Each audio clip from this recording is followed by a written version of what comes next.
Tank carries the power. He's sneaky. Explosive. Yeah, he sets traps, and he's got ridiculous one-punch knockout power, too. He's just such an interesting fighter because his style is so different from everybody else. He's so conservative in the early rounds, throws so few punches, and he lets you work. He lets you work, and you're backing up, and you're always afraid of that power, and he's just moving in, trying to find that opening where he just gets in there on you. Nah, I'm not shocked. I mean, his last fight when he fought Lamont, Jake Paul was at the fight. He told y'all he was going to fight somebody like Jake Paul, so I'm not shocked. It don't surprise me, so. Joe Rogan didn't mince words when talking about Jake Paul's upcoming fight with Gervonta "Tank" Davis. On his podcast, Rogan warned that stepping in with a knockout puncher like Davis is on a completely different level from the fighters Paul has faced so far. He gave Jake credit for working hard and improving his boxing, but stressed that Tank's speed, power, and ring smarts could quickly expose any flaws. Rogan made it clear this isn't just another celebrity boxing event. It's a real and dangerous fight that could go badly for Jake if he takes it lightly. Boxing has gone too far. Jake Paul is taking on Gervonta "Tank" Davis in an exhibition bout this November. The fight will be taking place in Atlanta between the cruiserweight and the 135-pounder. Nearly a 100-pound difference between the two guys. This is absolutely insane. Let me know what you guys think about this in the comments down below. Joe Rogan has often praised Gervonta "Tank" Davis for his frightening knockout power, even comparing him to a young Mike Tyson. On his podcast with comedian Ali Sadiq, Rogan broke down Davis's 7th-round knockout of Ryan Garcia, pointing out how shocking it is that Davis can deliver so much power from such a compact frame.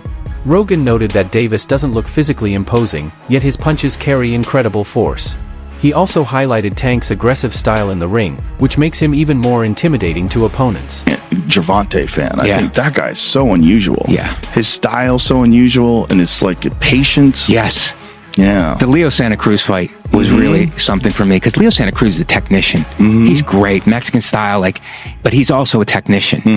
And the fight was very close before Tank stopped him. Yeah. But he has that power that can end it. Well, he finds these openings and he sees them, but he doesn't go after them right away. He waits for the right time. He's so patient. Right. Like when you watch the early rounds of his fights, he's like at a world champions that are competing today at the highest level. He probably has the lowest punch count in the early rounds. Yeah. Because he just wait, but he also knows he's got that nuclear option that if he can fucking crack you, most likely he's going to take you out. He's got massive confidence in that. I like watching someone who's exceptional at it. Where it's just like the technique is so dialed in.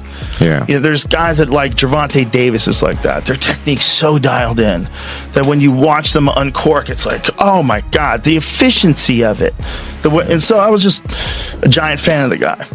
I just loved as a person who like really enjoyed technique. I like watching someone who's exceptional at it. Joe Rogan has made it clear that Jake Paul isn't ready to face top-level fighters like Gervonta "Tank" Davis, but he still gives Jake plenty of credit.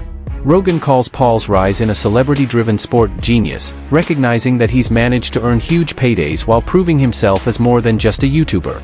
According to Rogan, Paul has shown real boxing skills, solid ring IQ, and smart self-promotion that keeps him in the spotlight. Still, Rogan reminds fans that while Jake is improving, his fights remain part of the entertainment side of boxing. Is this Logan Paul? Is he a legitimate boxer? A legitimate boxer, yes. People mocked me when I was saying that before, but now I think people are coming around. And the way I look at it, I say, if this kid was not a YouTuber, if he wasn't some guy that you knew from the time he was like 16 years old on YouTube, and you just saw him box, and you saw him knock out former UFC champions, you saw him beat legitimate boxers, or beat athletes, and beat a bunch of MMA fighters, you'd go, this kid can fucking fight. He knows how to fight. Like, it's not, nothing he's doing looks wrong. He's not like sticking his head straight up in the air and winging punches with his eyes closed. He's fighting well. He looks good. And if he was just an up and coming boxer that was this exciting, like highly promotable, like really good at selling fights, you'd be like, this kid's the future. He's really something special. If Jake Paul wasn't Jake Paul, if he wasn't this YouTube guy, he was just a boxer, and you see a boxer knock out the former UFC welterweight champion, not just the former, but one of the best ever, knock him out with one punch like that, you'd be like, oh man, have you seen this Jake Paul dude coming up? He's for real. Because nothing about watching him fight, to me, screams like he's in over his head. Nothing. He looks like a real boxer. A big part of the buzz around this fight comes from the major size difference between the two fighters. Jake Paul stands 6 feet 1 inch and fights at around 199 pounds in the cruiserweight division. On the other side, Gervonta "Tank" Davis is only 5'5" 1/2 and usually fights at 135 pounds as the WBA lightweight champion. That's a gap of more than 60 pounds, which has led to serious questions about fairness and safety. Still, both men have agreed to go through with the exhibition, with Paul expected to slim down to about 195 pounds to narrow the difference. Paul versus Gervonta Davis is official. A lightweight takes on a heavyweight, a bit insane, a big size difference, but also a speed difference. I want to talk about this fight, get my picks and predictions for how it's going to play out, and basically just let's run it.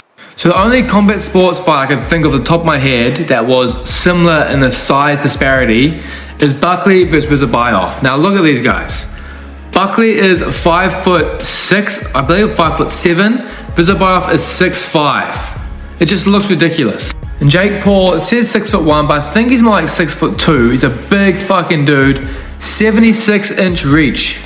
Well, Gervonta's only 5'5", with a 9-inch reach disadvantage on Jake Paul. 9-inch reach. You're having a laugh, bud. But she's not all about size, boys. As Buckley showed against Rizabioff, speed is a factor and these little guys can move. Buckley actually won this fight on points. A lot of jabs to the body, jab to the body, overhand right, on repeat. Rinse and repeat, use your speed, get out of range. When you're in range, you're hitting the body, hitting up top. When you're out of range, you're just moving around and keeping the big man moving. And I do see this going a similar way. Now, I'm not a Jake Paul hater by any means. I actually think he's pretty decent. But just the size difference, I mean, he weighs almost 100 pounds more than Gervonta. I mean, he is going to be a lot slower. And Jake isn't the most explosive and the quickest guy. I mean, like I said, I'm no Jake Paul hater. I actually think he's pretty good. He's got power, a lot of power, but he's just not that quick. And Gervonta is very fucking quick. Now, there is no way in the world Gervonta Davis finishes Jake Paul. You cannot pay me enough on that pick. But Gervonta Davis on points, I think is basically signed, sealed, delivered. It's going to be jab to the body, move, jab to the body and move. And yeah, jab to the body again and move. It's all it's going to be. So if you're paying for this fight, I mean, I think it's on Netflix, so most of us should be locked and loaded. But if you're going to any way to pay for this one, don't even bother. It's going to be boring as fuck. It's going to be Gervonta jabbing the body and Jake Paul missing overhands. That's what this fight's going to be. And it's going to be, I don't know, it's going to be 120 to 100 in favor of the little man. 5'5", 63-inch reach, Gervonta Tank Davis. For Gervonta Davis, the real risk isn't physical, it's his reputation. Losing to Jake Paul, who holds a 12-1 record but far less professional experience, could damage how fans and boxing purists view him. On the flip side, Paul has much to gain.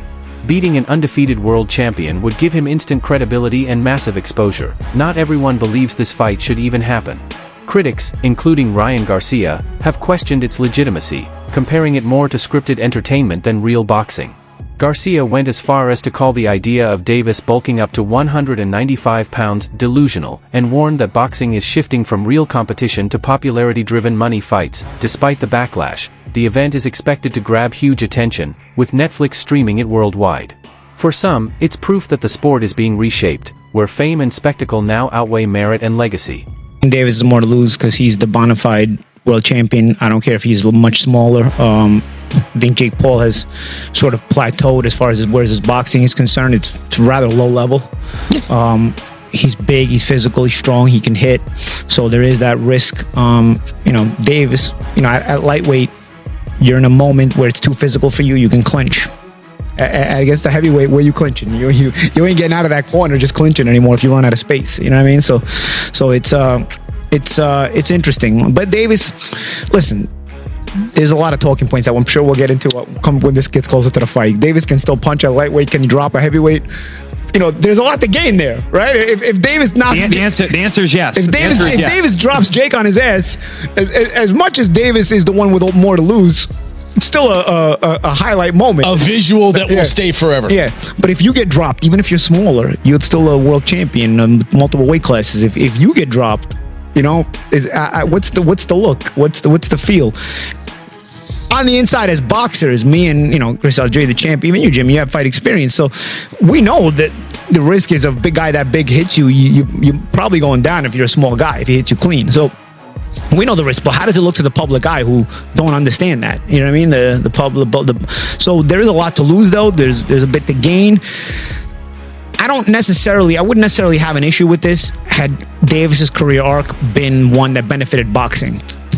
Davis was manufactured and put into a position where he's supposed to benefit boxing, and I don't think he has. I think he's hurt boxing. So by giving him this reward, that's my problem. Why are we watching this? Why don't you make him earn his spot that he still hasn't earned, mind you? All right, so it looks like it's official that Jake Paul is going to be fighting Tank Davis. So pretty crazy considering Jake Paul is 6'1", 220 walking around, and Tank Davis is 5'5", I think he's 140 walking around. So we're talking about 80-pound weight difference and then 8 inches of height. Everyone's been telling Jake Paul that he needs to fight real fighters in their prime.